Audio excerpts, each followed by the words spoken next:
Hello प्यारे विद्यार्थियों। हमारे यूट्यूब चैनल स्टडी ऑनलाइन में आपका स्वागत है।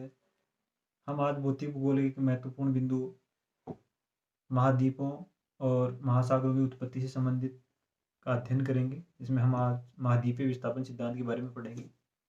पहले हम महाद्वीपों और महासागरों के विषय में सामान्य परिचय पे बात कर लेते हैं। वर्तमान में पृथ्वी के 71% भाग पर जल और 29% भाग पर स्थल है। वैज्ञानिकों के अनुसार महाद्वीपों व महासागरों का जो वर्तमान स्वरूप है, मानचित्र में हमें दिखाई पड़ता है, वह हमेशा से ऐसा नहीं था और भविष्य में भी वर्तमान जैसा नहीं रहेगा। जो सवाल उठता है कि प्रारंभिक समय में महाद्वीपों एवं महासागरों की अवस्थिति कैसी थी, इनकी स्थिति में परिवर्तन के लिए कौन जिम्मेदार है। इन सभी प्रश्नों के समाधान के लिए भूवैज्ञानिकों ने अनेक सिद्धांत प्रतिपादित किए। ऐसे ही सिद्धांतों में आज हम महाद्वीपीय विस्थापन सिद्धांत के विषय में पढ़ेंगे। महाद्वीपीय विस्थापन सिद्धांत के विषय में हम जानकारी लेते हैं तो उसमें सबसे पहले वर्ष 1596 में अब्राहम आर्टेलियस ने अटलांटिक महासागर के दोनों तरफ की तटरेखा में समानता के आधार पर उत्तरी और दक्षिणी अमेरिका, यूरोप और अफ्रीका की एक साथ जुड़े होने की संभावना को व्यक्त किया था। उसके बाद निरंतर प्रयोग होते रहे, निरंतर इस पर खोजें होती रही और 1912 में जर्मनी के मौसम वैज्ञानिक अल्फ्रेड वेगनर ने महाद्वीपीय एवं महासागरीय वितरण से संबंधित एक सिद्धांत प्रस्तुत किया, जिसे महाद्वीपीय विस्थापन सिद्धांत के नाम से जानते हैं। इस सिद्धांत की आधारभूत संकल्पना यह थी कि महाद्वीप एक अकेले भूखंड से जुड़े हुए थे।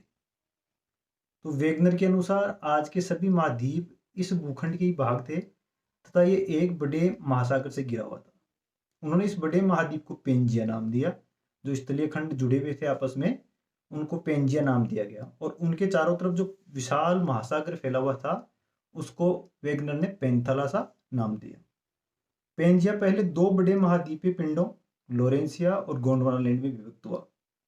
20 करोड़ वर्ष पहले इस जो पेंजिया था उसमें विभंजन उत्पन्न हुआ और उसके दो टुकड़े बट गए। तो ऊपर का जो हिस्सा था, उत्तरी भाग, वह लोरेंसिया कहलाया और दक्षिणी भाग गोंडवाना लैंड के नाम से जाना गया। इनके बीच में जो महासागरीय पानी का फैलाव हो गया, उसे टेथीज महासागर का विस्तार हुआ। जो आज के महाद्वीपों के रूप में हमें देखने को मिलता है, वो गोंडवाना लैंड और लोरेंसिया के ही टुकड़े हैं, जो निरंतर विभंजन के कारण सामने आए। जो महाद्वीपीय विस्थापन के पक्ष में आज हम प्रमाण देखते हैं, तो पहला प्रमाण में देखने में मिलता है महाद्वीपों में साम्यता।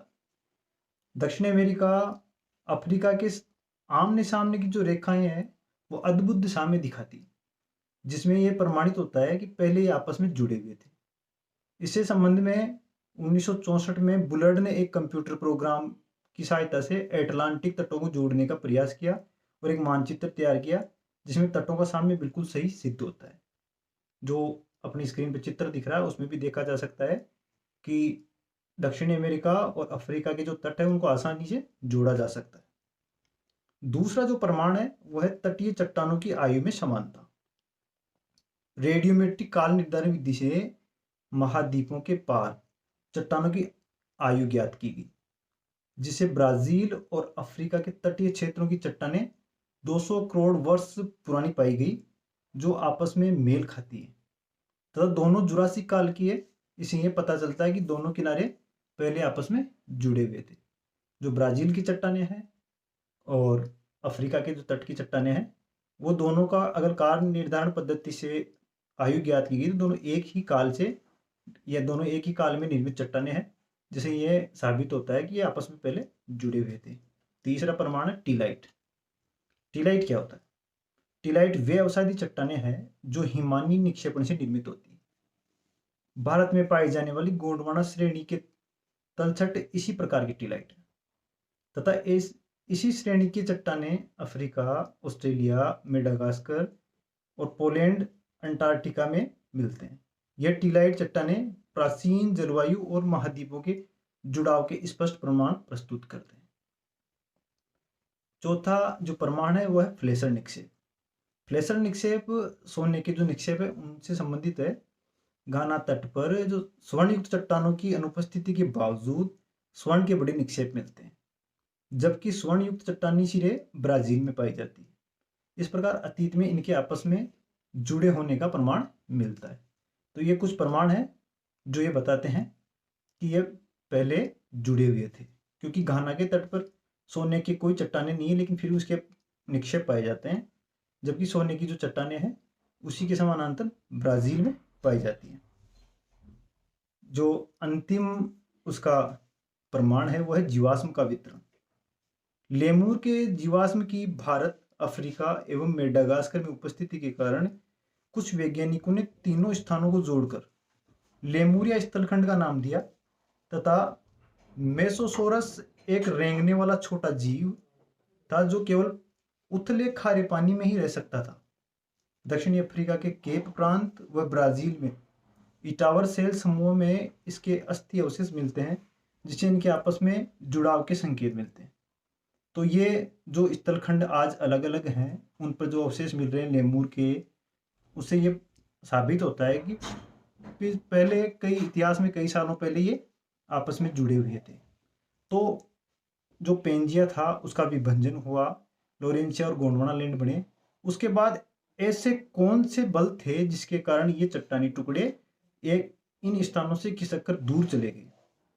इसके जवाब में वेगनर ने कहा है कि इसके प्रवाह से संबंधित दो बल कार्य करते हैं।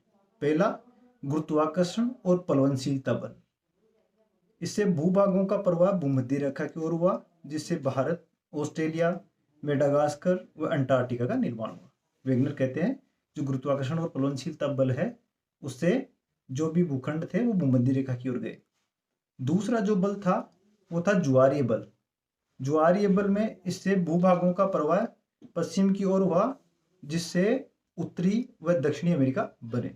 जो दूसरा बल था, ज्वारीय बल था, वो चंद्रमा और सूर्य की ज्वारीय शक्ति के कारण जो भी चट्टानी टुकड़े थे गोंडवाना लैंड के और लोरेंशिया के, वो पश्चिम की ओर खिसके और ये जो महाद्वीप है उत्तरी और दक्षिणी अमेरिका वो बने। तो ये था हमारा वेगनर का महाद्वीपीय विस्थापन सिद्धांत। नए अगले वीडियो में हम नए सिद्धांत के साथ आएंगे। धन्यवाद।